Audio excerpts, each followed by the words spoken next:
So what's up mga katrip? So ngayon tuturuan ko kayo kung paano mag-install or paano magkakaroon ng hazard light yung yung motor nyo. Pero bago yung lahat, kung hindi ka pa nakasubscribe sa channel ko, subscribe ka na and hit the notification bell para parati kayo na-notify sa mga video na ina-upload ko. So let's go! So what's up mga katrip? So ngayon tuturuan ko kayo kung paano magkakaroon ng hazard light yung motor nyo, no? So ano lang naman to, basic wiring lang naman to. Hindi mo kailangan maging professional dito. And ito, ginawan ko kayo ng diagram para mas madali nyo maintindihan, okay? So explain ko muna kung paano gumagana yung natin. Yung nga palang hazard light, guys, is sabay iilaw itong right turn signal and left turn signal, okay? So explain ko muna sa inyo kung paano gumagana itong signal light natin. So dito sa battery, yung negative nakakonect sa ground or body ground ng motor natin. Then itong positive papunta sa ignition. Pag inon mo yung ignition, may kuryenteng pupunta dito sa flasher relay, dito sa relay natin. And itong flasher relay natin, guys, pag tinignan may symbol to, B and yung L. Then itong pag pumasok na yung kuryente dito sa flasher relay, lalabas naman siya dito sa kabila papunta dun sa turn signal switch natin, no? So pagpunta niya dito sa turn signal switch natin, so for example, right turn kayo, guys. Yung turn signal switch natin, 'di ba? May left turn and right turn, 'di ba? So sa loob nung switch na 'yan, guys, merong tatlong pin, sabihin na nating pin. So pag nasa gitna, hindi magkakakonect-connecta yan pin natin. Hindi siya magkakakonect-connect. So kaya naka-off yung signal light natin, no?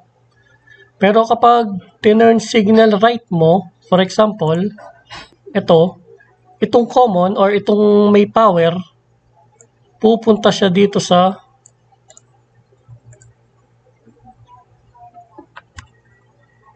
yellow natin. Pupunta siya dito sa right turn signal na pin, then iilaw yung right turn signal na yung signal light natin. Okay? Tapos kapag naman ni-left mo itong common, didikit siya dito sa left pin natin and ayun, iilaw yung left signal light natin. Okay?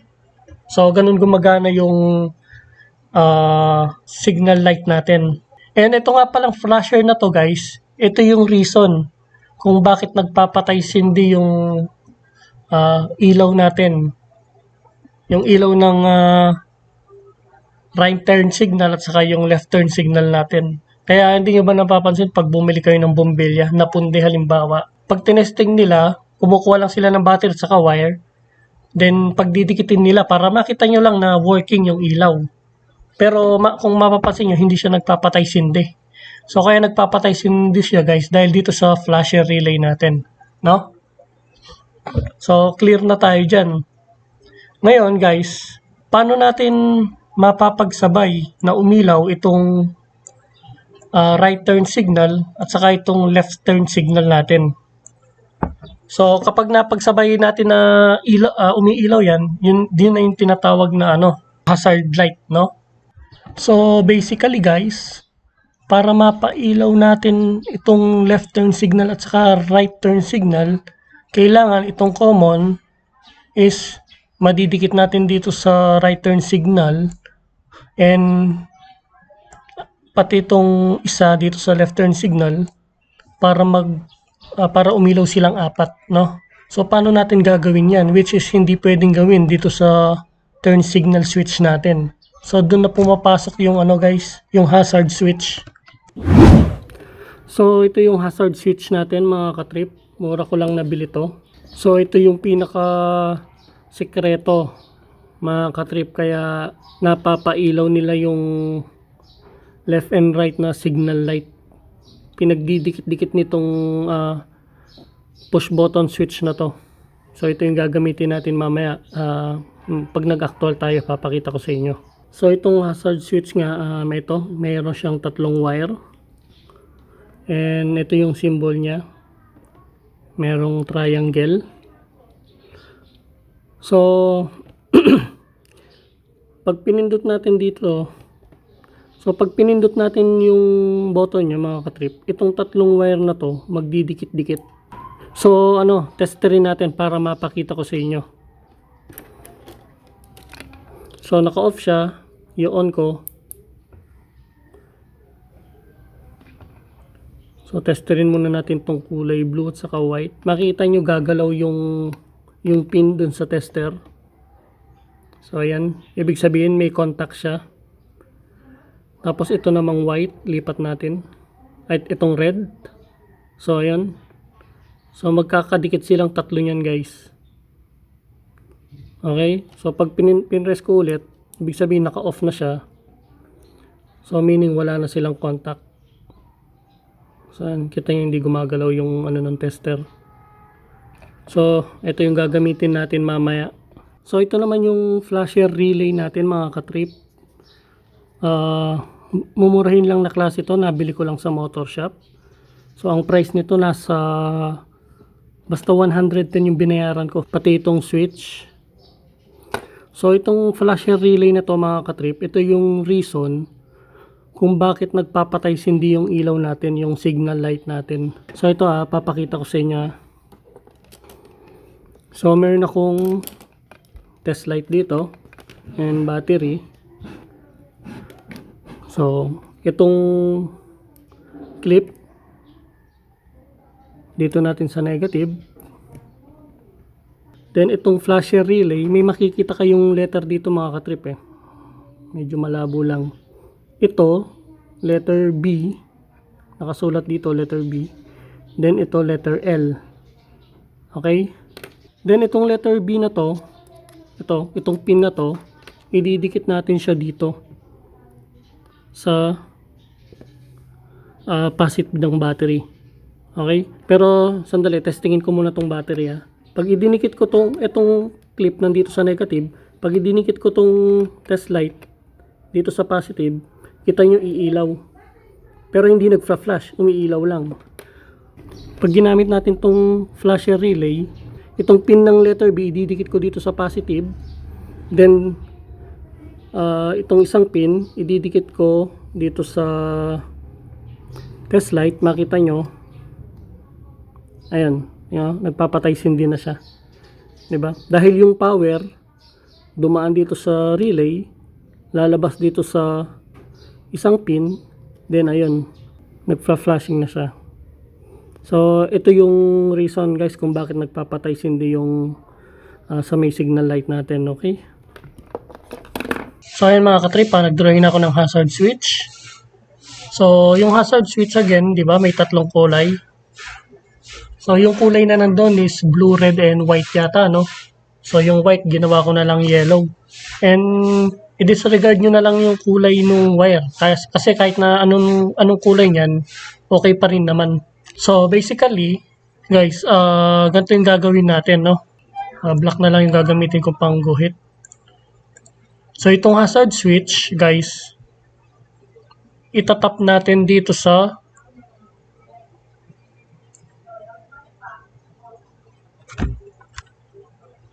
So, itong isang wire ng hazard switch, guys, itatap natin dito sa right turn signal. Okay? So, again, kahit na kahit itong red, pwede sa right turn signal at saka itong yellow, pwede dito, walang problema kahit magbalik-baliktad yung mga wire na yan. Okay? So, itong red, dito na natin sa common, itatap. Then, yung last wire, dito natin sa left turn signal switch. Okay? So, pag natap na natin yan, guys, in-on nyo na tong ignition, then in-on nyo na tong hazard hazard switch, lahat ng apat na bulb na yan guys, iilaw na yan. Kasi dito sa loob guys ng turn signal switch natin, nagdikit-dikit na silang tatlo. Yung common, yung right turn signal at saka yung left turn signal. Okay? So iilaw na yan. And for example guys, nakailaw yung apat, naka-hazard light kayo. Kapag nag-turn left kayo, for example, ganun pa rin guys, nakailaw pa rin yung apat.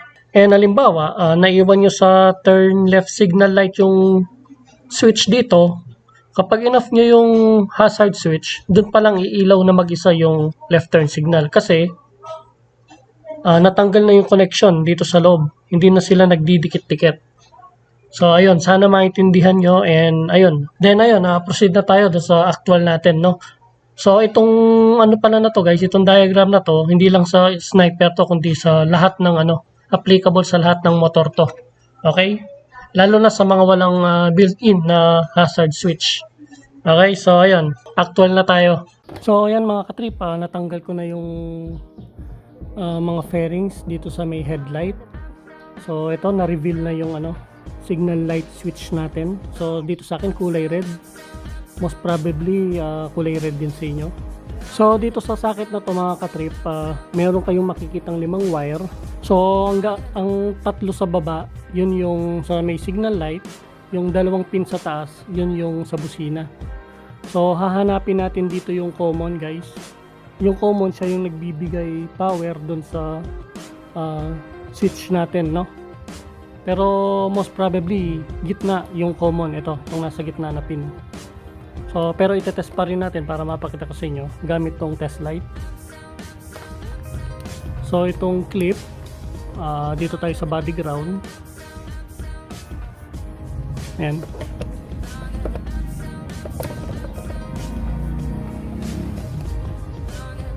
So ayan, kilip ko lang siya rito.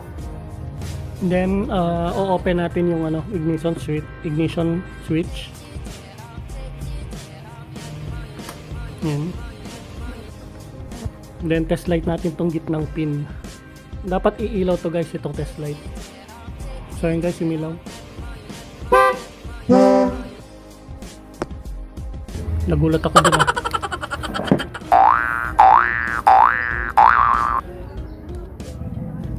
So pag ayaw umilaw guys, ibig sabihin yung ground hindi kumokontak.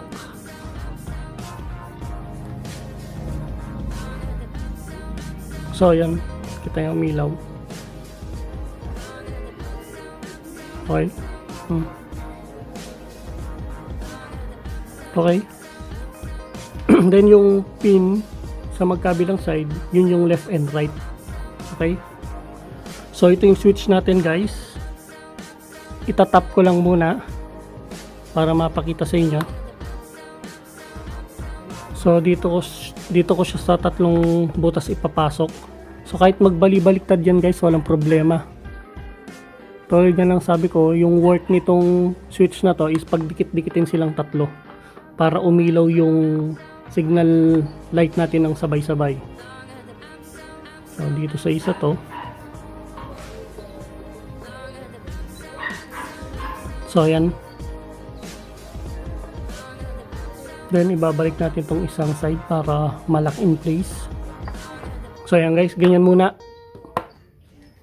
Then hindi pa natin siya pwedeng i-on kasi papalitan muna natin yung flasher relay natin dahil yun nga, hindi kaya nung stock flasher relay na pailawin yung both side ng signal light, okay? Kung itratry natin i-open to mga paps, meron lang kayong maririnig na buzzing sound manggagaling dun sa relay. So ayun, kaya yun yung reason ba't natin papalitan kasi hindi niya nga kayang paandarin yung left and right na signal light natin. So halika, palitan na natin yung relay natin. So ayan mga katrip, natanggal ko na yung fairings dito sa loob pero hindi ko siya totally natanggal, no, dahil may umiipit dun sa bandang unahan. Pero kita ko na yung flashing relay dito. So ito yung relay natin, nasa bandang ilalim. So ayan. Kakasabit lang naman to. Then ayan. So ito yung stock na relay natin guys. Kung babasahin nyo yung nandito sa bandang itaas nya, 10 watts times 2 lang. So ibig sabihin dalawang ilaw lang yung kaya niyang paandarin. So ayan, palitan na natin. So guys, ayan, tandaan nyo lang kung paano yung tinanggal, ganun nyo rin ibabalik, no? So merong letter dito naman na BL, hindi kayo malilito.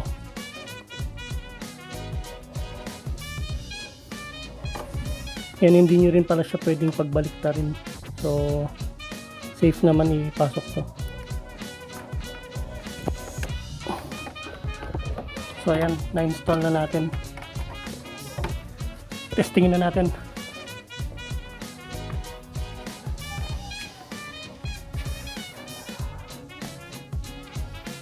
So on ko na yung ignition. Then open natin tong switch. So yan guys. Yan. Sa likod.